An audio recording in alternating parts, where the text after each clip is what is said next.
ಅವಳ ಹೆಸರು ರಂಜಿತಾ. ಅವಳ ಅಪ್ಪ ಅಮ್ಮನಿಗೆ ಅವಳೊಬ್ಬಳೇ ಮಗಳು. ಅವಳ ಅಪ್ಪ ಅವಳು ಚಿಕ್ಕವಳಾಗಿದ್ದಾಗಲೇ ಕ್ಯಾನ್ಸರ್ ಬಂದು ತೀರಿಕೊಂಡರು. ಅಮ್ಮನೇ ಅವಳಿಗೆ ತಂದೆಯಾಗಿ ಬೆಳೆಸಿ 10ನೇ ತರಗತಿಯವರೆಗೂ ಓದಿಸಿ ಕಾರಣಾಂತರದಿಂದ ಅವಳ ಮದುವೆಯನ್ನು ಬೇಗ ಮಾಡಿ ಮುಗಿಸಿದರು. ಅವಳ ಮದುವೆಯಾಗಿ 3 ವರ್ಷವಾಗುತ್ತಿದೆ. ಅವಳ ಗಂಡನ ಪರಾಕ್ರಮದಿಂದ ಒಂದು ಮಗು ಕೂಡ ಹುಟ್ಟಿದೆ. ಈಗ ಹೇಳಲು ಹೊರಟಿರುವುದು ಅವಳ ಹಿಂದಿನ ಕಥೆಯ ಬಗ್ಗೆ. ಮೊದಲ ಬಾರಿ ತನ್ನ ಹೆಣ್ಣುತನವನ್ನು ದೋಚಿದ ಒಬ್ಬ ಪೋಲಿ ಹುಡುಗನ ಬಗ್ಗೆ. ಅವಳ ಮದುವೆಗೂ ಮುಂಚೆ ಒಂದು ಮಗುವಿಗೆ ತಾಯಿಯಾಗಬೇಕಿತ್ತು. ಆ ಮಗು ಕೊಟ್ಟ ಪುಣ್ಯಾತ್ಮನ ಬಗ್ಗೆ. ಫ್ರೆಂಡ್ಸ್, ಈ ಕತೆ ತುಂಬ ಸೂಪರ್ ಅಂತಲೇ ಹೇಳ್ಬೋದು. ಎಲ್ಲೂ ಸ್ಕಿಪ್ ಮಾಡದೆ ಪೂರ್ತಿ ಕಥೆಯನ್ನು ನೋಡಿ. ಈ ಘಟನೆ ನಡೆದಿದ್ದು ಅವಳು 10ನೇ ತರಗತಿಯಲ್ಲಿ ಇದ್ದಾಗ. ಅವಳು ಋತುಮತಿಯಾಗಿ ಕೇವಲ 6 ತಿಂಗಳಾಗಿತ್ತು. ಮೈಕೈ ತುಂಬಿಕೊಂಡು ತೊಂಡೆಹಣ್ಣಿನಂತಿದ್ದ ಅವಳ ಸೌಂದರ್ಯವನ್ನು ಹಿಂಡಿ ಹಿಪ್ಪೆ ಮಾಡಿಬಿಟ್ಟ ಅವಳ ಚಿಕ್ಕಪ್ಪನ ಮಗ. ಅವನ ಹೆಸರು ರಾಮು. ಅವಳಿಗಿಂತ 1 ವರ್ಷ ಚಿಕ್ಕವನು. 9ನೇ ತರಗತಿ ಓದೋದು ಒಂದನ್ನು ಬಿಟ್ಟು ಮಿಕ್ಕ ಎಲ್ಲ ಗನಂದಾರಿ ಕೆಲಸಗಳನ್ನು ಮಾಡುತ್ತಿದ್ದ. ಅಂದರೆ ಅವನಿಗೆ ಆಸಕ್ತಿ ಜಾಸ್ತಿ ಅಂತ ಅವಳಿಗೆ ಆಗಾಗ ಗೊತ್ತಿರಲಿಲ್ಲ. ಅವನು ಯಾವಾಗ ಒಂದು ರಾತ್ರಿ ಪೂರ್ತಿ ಅವಳ ಜೊತೆ ಕಬಡ್ಡಿ ಆಡಿದ್ದೋ ಅವಾಗ ಗೊತ್ತಾಯಿತು ಇವನೆಂಥ ಕಿತ್ತೋದವನು ಅಂತ. ರಾಮು ಅವಳಿಗೆ ಅಕ್ಕ ಅಂತ ಕರೆಯುತ್ತಿದ್ದ. ಒಂದು ದಿನ ಅವರ ಮನೆಗೆ ಬಂದು ಅವಳ ಜೊತೆ ಹರಟೆ ಹೊಡೆಯುತ್ತಾ ಕಾಲ ಕಳೆಯುತ್ತಿದ್ದ. ಊರಿನಲ್ಲಿರುವ ಕೆಲವು ಹುಡುಗಿಯರ ಜೊತೆ ಅವನು ಅಂದರ್ ಬಹರ್ ಆಡುತ್ತಿದ್ದರು ಕೂಡ ಯಾವತ್ತೂ ಅವಳ ಜೊತೆ ಮಿಸ್ಬಿಹೇವ್ ಮಾಡಿದವನಲ್ಲ. ಅವರಿಬ್ಬರನ್ನು ನೋಡಿದವರು ಅಕ್ಕ ತಮ್ಮ ಅಂದರೆ ಹಿಂಗೆ ಇರಬೇಕು ಅಂತಲೇ ಹೇಳುತ್ತಿದ್ದರು. ಅಷ್ಟರ ಮಟ್ಟಿಗೆ ಅವರಿಬ್ಬರು ಅನ್ಯೋನ್ಯವಾಗಿ ಜೊತೆಯಲ್ಲಿ ಇರುತ್ತಿದ್ದರು. ಅಕ್ಕ ತಮ್ಮ ಆಗಿದ್ದರಿಂದ ಅವರಿಬ್ಬರಿಗೆ ಯಾವುದೇ ಅಡ್ಡಿ ಆತಂಕಗಳಿರಲಿಲ್ಲ, ಯಾವುದೇ ನಿರ್ಬಂಧವಿರಲಿಲ್ಲ. ಇಬ್ಬರು ಕೈ ಹಿಡಿದುಕೊಂಡು ಹೆಗಲ ಮೇಲೆ ಕೈ ಹಾಕ್ಕೊಂಡು ತಿರುಗಾಡಿದರು. ಕೇಳುವವರೂ ಇರಲಿಲ್ಲ. ಹೀಗಿರುವಾಗ ಅದೊಂದು ದಿನ ಅವರ ಸಂಬಂಧಿಯ ಮದುವೆ ಇದ್ದ ಕಾರಣ ಅವಳ ಅಮ್ಮ ಮತ್ತು ಚಿಕ್ಕಮ್ಮ ಹೋಗಲೇಬೇಕಾಯಿತು. ಆಗ ಅವರಿಗೆ ಪರೀಕ್ಷೆಯ ಸಮಯ. ಅವರು ಹೋಗಲು ಆಗಲಿಲ್ಲ. ಆಗ ಅಮ್ಮ ಚಿಕ್ಕಪ್ಪನಿಗೆ ಅವಳನ್ನು ಒಪ್ಪಿಸಿ ನಾವು ಬರುವವರೆಗೂ ಜೋಪಾನ ಭಾವ. ಇಬ್ಬರು ಓದಿಕೊಳ್ಳುತ್ತಾರೆ, ಹರಟೆ ಹೊಡೆಯುತ್ತಾ ಕುಳಿತುಕೊಳ್ಳುತ್ತಾರೆ. ಸ್ವಲ್ಪ ಹೆದರಿಸಿ ಗದರಿಸಿ ಓದಿಸಿ ಅಂತ ಹೇಳಿ ಹೊರಟರು. ಅವಳು ಹೋಗಿ ರಾಮು ಮನೆಯಲ್ಲಿ ಸೋಫಾ ಮೇಲೆ ಕುಳಿತು ಓದುತ್ತಿದ್ದ. ಆಗ ಚಿಕ್ಕಪ್ಪ ರಾಮು ಎಲ್ಲೆದಿ ಅನ್ನುತ್ತಾ ಹುಡುಕುತ್ತಾ ಹೊರಗಡೆ ಹೋದರು. ಸ್ವಲ್ಪ ಹೊತ್ತಲ್ಲಿ ರಾಮು ಬಂದು ಏನಕ್ಕೆ ಅಮ್ಮ ಹೊರಟು ಹೋದಳ, ಗಯ್ಯಾಳಿಗಳು ಮನೆಯಲ್ಲಿ ಇಲ್ಲ ಅಂದರೆ ಹಾಯಾಗಿರಬಹುದು ಅನ್ನುತ್ತಾ ಅವಳ ಹೆಗಲ ಮೇಲೆ ಕೈ ಹಾಕಿಕೊಂಡು ಕುಳಿತ. ಆಮೇಲೆ ಅವಳು ರಾಮು ಮಾತನಾಡುತ್ತಾ ಕುಳಿತಿದ್ದರು. ಸಂಜೆ ಆಯಿತು. ಚಿಕ್ಕಪ್ಪ ಹೋಟೆಲ್ನಿಂದ ಊಟವನ್ನು ತಂದರು. ಅದನ್ನು ಮೂವರು ತಿಂದು ಆ ರಾತ್ರಿ ಅವಳೊಂದು ರೂಮಿನಲ್ಲಿ, ಅಪ್ಪ ಮಗ ಒಂದು ರೂಮಿನಲ್ಲಿ ಮಲಗಿದರು. ಬೆಳಿಗ್ಗೆ ಆಯಿತು. ಅವಳು ಎದ್ದು ಸ್ನಾನ ಮಾಡಿದಳು. ರಾಮುನು ಕೂಡ ಸ್ನಾನ ಮಾಡಿ ರೆಡಿಯಾದ. ಇಬ್ಬರು ಒಟ್ಟಿಗೆ ಕುಳಿತು ಊಟ ಮಾಡಿ ಸ್ಕೂಲಿಗೆ ಹೋದರು. ಪರೀಕ್ಷೆ ಬರೆದು ಸಾಯಂಕಾಲ 5 ಗಂಟೆಗೆ ಅವಳು ಮತ್ತು ರಾಮು ಇಬ್ಬರು ಮನೆಗೆ ಬಂದರು. ಚಿಕ್ಕಪ್ಪ ಇನ್ನೂ ಮನೆಗೆ ಬಂದಿರಲಿಲ್ಲ. ಅವರು ಬರೋದಕ್ಕೆ 6 ಗಂಟೆಯಾಗುತ್ತೆ ಅಂತ ಹೇಳಿ ಅವಳು ರಾಮು ಹರಟೆ ಹೊಡೆಯುತ್ತಾ ಕುಳಿತಿದ್ದರು. ಚಿಕ್ಕಪ್ಪ 6 ಗಂಟೆಗೆ ಬಂದು ಏನೂ ಓದದೆ ಹರಟೆ ಹೊಡಿತಿದ್ದೀರಾ ಎಂದು ಗದರಿಸಿದರು. ಇವಾಗವರೆಗೂ ಓದಿಕೊಂಡ್ವಿ ಅಪ್ಪ ಅಂತ ಹೇಳಿದ. ಸರಿ, ರಾತ್ರಿ ಊಟಕ್ಕೆ ಹೋಟೆಲ್ನಿಂದ ಪಾರ್ಸಲ್ ತರುತ್ತೇನೆ ಅಂತ ಹೇಳಿ ರಾತ್ರಿ ಊಟವನ್ನು ತಂದರು. ಅವಳು ರಾಮು ಊಟವನ್ನು ಮಾಡುತ್ತಿದ್ದರು. ಹೆಂಡತಿ ಮನೆಯಲ್ಲಿ ಇಲ್ಲ ಅನ್ನೋ ಧೈರ್ಯದಿಂದ ಚಿಕ್ಕಪ್ಪ ಎಣ್ಣೆ ತಂದು ಕುಡಿದು ಫುಲ್ ಟೈಟಾಗಿ ಮಲಗಿದರು. ಅವರು ಊಟ ಮುಗಿಸಿ ಹೋಗಿ ರೂಮಿನಲ್ಲಿ ಮಲಗಿಕೊಂಡರು. ರಾಮು ಹಾಲ್ನಲ್ಲಿ ಸೋಫಾ ಮೇಲೆ ಮಲಗಿಕೊಂಡ. ಅಷ್ಟರಲ್ಲಿ ಮಳೆ ಶುರುವಾಯಿತು. ದೊಡ್ಡ ದೊಡ್ಡ ಮಿಂಚು ಗುಡುಗುಗಳು, ಅದರ ಜೊತೆ ನಾಯಿಗಳು ಸಹ ಜೋರಾಗಿ ಬೊಗಳಲು ಶುರು ಮಾಡಿದವು. ಅವಳಿಗೆ ಭಯ ಆಗಿ ರಾಮು ಬಳಿ ಹೋಗಿ, ಲೋ, ನಾಯಿಗಳು ಒಂಥರ ಬೊಗಳುತ್ತಿವೆ, ಬಹುಶಃ ದೆವ್ವ ನೋಡಿ ಬೊಗಳುತ್ತಿರಬೇಕು. ಯಾವಾಗಲೂ ಅವಳು ಅವಳ ಅಮ್ಮನ ಪಕ್ಕದಲ್ಲೇ ಮಲಗುತ್ತಿದ್ದಳು. ಅವಳೊಬ್ಬಳಿಗೆ ಭಯ ಆಗುತ್ತಿದೆ. ನೀನು ನನ್ನ ಜೊತೆ ಬಂದು ರೂಮಿನಲ್ಲಿ ಮಲಗು ಅಂದಳು. ರಾಮುಗೆ ಲಡ್ಡು ಬಂದು ಬಾಯಿಗೆ ಬಿದ್ದಂತೆ ಅನಿಸಿ ಅವನಿಗಾದ ಖುಷಿ ಅಷ್ಟಿಷ್ಟಲ್ಲ. ದಡಾರನೆ ಎದ್ದು ನಡೆ ಹೋಗೋಣ ಅಂದ. ಅವಳು ಅವನನ್ನು ಕರೆದುಕೊಂಡು ಬಂದು ಕೆಳಗೆ ಮಲಗಲು ಹೇಳಿದಳು. ಅವಳಲ್ಲಿ ಮಲಗುವುದಿಲ್ಲ, ಅವಳಿಗೆ ಚಳಿಯಾಗುತ್ತೆ ಎಂದು ಕ್ಯಾತೆ ತೆಗೆದ.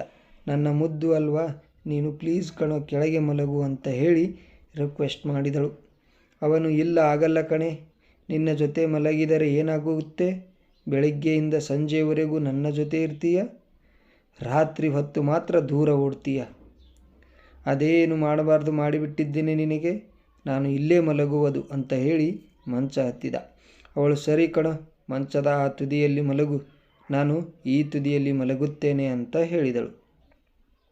ಅವನು ಏನು ಯಾರ ಹತ್ರನೂ ಇಲ್ಲದಿರುವುದು ಇವಳ ಹತ್ರ ಇದೆ ಅನ್ನೋ ಹಾಗೆ ಮಾಡುತ್ತಿದ್ದಾಳೆ ಎಂದು ಗೊಣಗಿದ. ಅವಳು ಏನೋ ಹೇಳಿದ್ದು ಅಂತ ಕೇಳಿದಳು.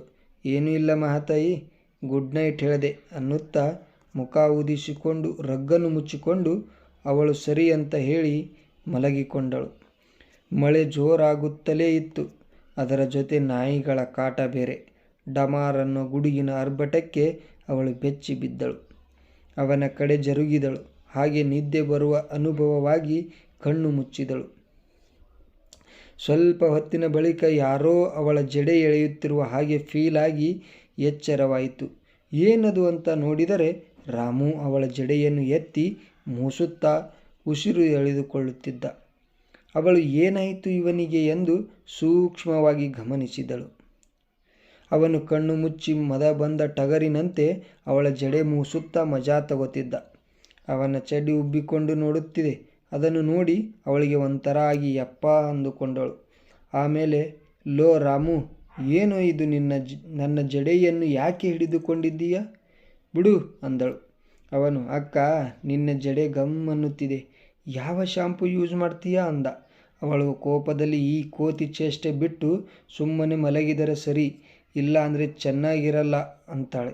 ಅದೇ ಸಮಯದಲ್ಲಿ ಮತ್ತೊಂದು ಜೋರಾದ ಗುಡುಗು ಬಡಿದು ಅವಳು ಅಮ್ಮ ಎಂದು ಹೆದರಿ ಅವನನ್ನು ತಪ್ಪಿಕೊಂಡಳು. ಅದೇ ಸಮಯಕ್ಕಾಗಿ ಕಾಯುತ್ತಿದ್ದ ರಾಮುನು ಹೆದರಬೇಡ ಅಕ್ಕ, ನಾನಿದ್ದೇನೆ, ಏನೂ ಆಗಲ್ಲ ಎಂದು ಅವಳ ಹಿಂದೆ ಅಮುಕುತ್ತಾ ನನ್ನ ಕೆನ್ನೆಗಳಿಗೆ ಉಮ್ಮ ಕೊಟ್ಟ.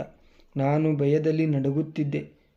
ಅವನು ಧೈರ್ಯ ಹೇಳುವ ನಾಟಕ ಮಾಡುತ್ತಾ ಅವಳ ಕತ್ತಿನ ಕೆಳಗೆಲ್ಲ ಕೈ ಆಡಿಸಲು ಶುರು ಮಾಡಿದ. ಅವಳಿಗೆ ಏನೇನೋ ಆಗುತ್ತಿದೆ. ಅವನು ಅವಳ ಮೈ ಪೂರ್ತಿ ಆಕ್ರಮಣ ಮಾಡಿಕೊಂಡು ಮೇಲೆ ಬಂದು ಅವಳ ಹೆಣ್ಣುತನ ದೋಚಲು ಆರಂಭಿಸಿದ. ಆ ಕ್ಷಣದಲ್ಲಿ ಅವಳ ಬುದ್ಧಿಗೆ ಏನಾಯಿತೆಂದು ಗೊತ್ತಾಗಲಿಲ್ಲ. ಅವನು ಏನು ಮಾಡುತ್ತಿದ್ದರೂ ನೋವನ್ನಲು ಮನಸ್ಸಾಗದೆ ಅವನ ಕೈವಶವಾಗುತ್ತಾ ಹೋದಳು. ಅವರಿಬ್ಬರು ಮೌನದ ದಿಗ್ಬಂಧನದಲ್ಲಿ ಬಂದಿಯಾಗಿ ಒಬ್ಬರಿಗೊಬ್ಬರು ಶರಣಾಗಿ ಹೊಸ ಪ್ರಪಂಚಕ್ಕೆ ಅವಳನ್ನು ಕರೆದೊಯ್ದ. ಮೊದಲ ಬಾರಿ ಇಂತಹ ಅನುಭವ ಅವಳಿಗೆ. ನನಗಾಗುತ್ತಿರುವುದು ಏನೂ ತಿಳಿಯದ ಅನುಭೂತಿ ಮೂಡುತ್ತಿದೆ. ಅವನಂತೂ ಇಂತಹ ಕೆಲಸದಲ್ಲಿ ನಿಸ್ಸೀಮ. 10 ಜನರಿಗೆ ತನ್ನ ತಾಕತ್ತು ತೋರಿಸಿ ಅವಳಿಗೂ ತೋರಿಸುತ್ತಿದ್ದಾನೆ. 10 ನಿಮಿಷದಲ್ಲೇ ತನ್ನ ಕೆಲಸವನ್ನು ಮುಗಿಸಿದರೂ ಕೂಡ ಹಾಗೆ ಮುಂದುವರೆದು ಹರಿಯುತ್ತಿದ್ದಾನೆ. ಈ ಸಲ ಅರ್ಧ ಗಂಟೆ ಬಜ್ಜಿ ಮಾಡಿ ಮತ್ತೊಮ್ಮೆ ಅದರೊಳಗೆ ತುಂಬಿಸಿದ. ರಾತ್ರಿ ಕಳೆದಿದ್ದೇ ಗೊತ್ತಾಗಲಿಲ್ಲ. ಬೆಳಿಗ್ಗೆ ಆದಮೇಲೆ ಅವರು ಎದ್ದು ಸ್ನಾನ ಮಾಡಿ ರಾಮು ನನಗಾಗಿ ಕಾಯುತ್ತಾ ನಿಂತಿದ್ದ. ನಾವಿಬ್ಬರು ಸೇರಿ ಮಾತಾಡಿಕೊಂಡು ದಾರಿಯಲ್ಲಿ ಬರುವಾಗ, ಅಕ್ಕ, ಮನೆಯಲ್ಲಿ ಅವಕಾಶ ಸಿಗುವುದಿಲ್ಲ, ನೀನು ಮನಸ್ಸು ಮಾಡಿದರೆ ಇಲ್ಲೇ ಎಲ್ಲಾದರೂ ಒಂದು ಸಲ ಮಾಡಿಕೊಂಡು ಹೋಗೋಣ ಎಂದು ಅವಳಿಗೆ ಕೆರಳಿಸಲು ಮುಂದಾದ. ಅವಳು ಬೇಡ ಕಣೋ, ಅಮ್ಮ ಬಂದಿರುತ್ತಾರೆ, ಲೇಟಾದರೆ ಬೈತಾರೆ ಅಂತ ಹೇಳಿದಳು. ಲೇಟಾಗಿ ಎಲ್ಲ 5 ನಿಮಿಷ ಅಂತ ಹೇಳಿ ಅವಳ ತಲೆ ಕೆಡಿಸಿ ಪಕ್ಕದಲ್ಲಿದ್ದ ಹೊಲದಲ್ಲಿ ಹಾಕಿಕೊಂಡು 3/4 ಗಂಟೆಯ ಕೆಲಸ ಮಾಡಿದ. ತದನಂತರ ಅವರು ಮನೆಗೆ ಹೋದರು. ಅಷ್ಟರಲ್ಲಿ ಅವಳ ಅಮ್ಮ ಬಂದಿದ್ದರು. ಅಮ್ಮನ ಜೊತೆ ರಾತ್ರಿ ಕಳೆದು ಎದ್ದು ಸ್ಕೂಲಿಗೆ ಹೋದರು. ಮನೆಗೆ ವಾಪಸ್ ಬರುವಾಗ ಮತ್ತೊಮ್ಮೆ ಆ ಕೆಲಸ ಮಾಡಿದರು. ಹೀಗೆ ಪರೀಕ್ಷೆ ಮುಗಿದ ಮೇಲೂ ಅವರು ಸುಮ್ಮನಿರಲಿಲ್ಲ. ಒಬ್ಬರಿಗೊಬ್ಬರು ಅಡಿಕ್ಟಾಗಿ ಗ್ಯಾಪ್ ಸಿಕ್ಕಿದ ಪ್ರತಿ ಸಾರಿ ಅಂದರ್ ಬಹರ್ ಆಡುತ್ತಿದ್ದರು. ಆಗ ಅರಿವಾಯಿತು, ಅಯ್ಯಯ್ಯೋ, ಏನಾದರೂ ಹೆಚ್ಚು ಕಡಿಮೆಯಾದರೆ ಏನು ಗತಿ ಅಂತ. ಅವಳು ಅವನಿಂದ ಬಿಡಿಸಿಕೊಂಡು ಮೇಲೆದ್ದು, ಯಾಕೋ ಹೀಗೆ ಮಾಡಿದೆ, ಕೆಳಗೆ ಮಲಗು ಅಂತ ಅವಳು ಎಷ್ಟು ಹೇಳಿದರೂ ಕೇಳದೆ ಈ ರೀತಿ ಮಾಡಿಬಿಟ್ಟಿಯಲ್ಲ ಅಂತ ಹೇಳಿ ಅಳಲು ಶುರು ಮಾಡಿದಳು. ಅವನು ಜೋರಾಗಿ, ಮಾತಾಡಬೇಡ ಸುಮ್ಮಿರೆ, ಅಪ್ಪ ಎದ್ದರೆ ತಿಥಿ ಮಾಡಿಬಿಡ್ತಾನೆ, ಎಣ್ಣೆ ಬೇರೆ ಹೊಡೆದವನೇ, ಕಿಕ್ಕಿನಲ್ಲಿ ಸಾಯಿಸೋಕ್ಕೂ ಹಿಂದೆ ಮುಂದೆ ನೋಡಲ್ಲ ಅವನು, ಏನೂ ಆಗಲ್ಲ ಸುಮ್ಮಿರು ಅಂತ ಹೇಳಿ ಅವಳ ಬಾಯಿಯನ್ನು ಮುಚ್ಚಿದ. ಅವಳು ಬಿಡು, ಮಾಡೋದೆಲ್ಲ ಮಾಡಿ ಈಗ ಏನೂ ಆಗಲ್ಲ ಅನ್ನುತ್ತಿದ್ದೀಯಾ ಎಂದು ಮತ್ತೆ ಅಳಲು ಶುರು ಮಾಡಿದಳು. ಆಗ ಅವನು, ಅಯ್ಯೋ ಪೆದ್ದಿ, ನಾನು ಎಷ್ಟು ಹುಡುಗಿಯರಿಗೆ ಮಾಡಿದ್ದೀನಿ, ಅವರಿಗೆ ಏನೂ ಆಗಲಿಲ್ಲ ಅಂದ ಮೇಲೆ ನಿನಗೇನಾಗುತ್ತೆ? ಒಂದು ಸಲ ಮಾಡಿದರೆ ನೀನು ಅಮ್ಮ ಆಗಲ್ಲ, ಸುಮಾರು 50-60 ಸಲ ಮಾಡಿದಾಗ ಆವಾಗ ಆಗುವುದು ಅಂತ ಹೇಳಿ ಪೂಸಿ ಹೊಡೆದ. ಅವಳು, ಹೌದೇನೋ, ಇವನು ಹೇಳುತ್ತಿರುವುದು ನಿಜವೇ ಇರಬೇಕು, ಒಂದು ಸಲ ಅದಕ್ಕೆಲ್ಲ ನಿಲ್ಲಲ್ಲ ಅಂತ ಅಂದುಕೊಂಡಳು. ಹೀಗೆ 3 ತಿಂಗಳು ಕಳೆದ ಮೇಲೆ ಅವಳು ವಾಂತಿ ಮಾಡಿಕೊಂಡಳು. ಅವಳ ಹೊಟ್ಟೆ ಸ್ವಲ್ಪ ಸ್ವಲ್ಪ ಮುಂದೆ ಬರಲು ಶುರು ಮಾಡಿತು.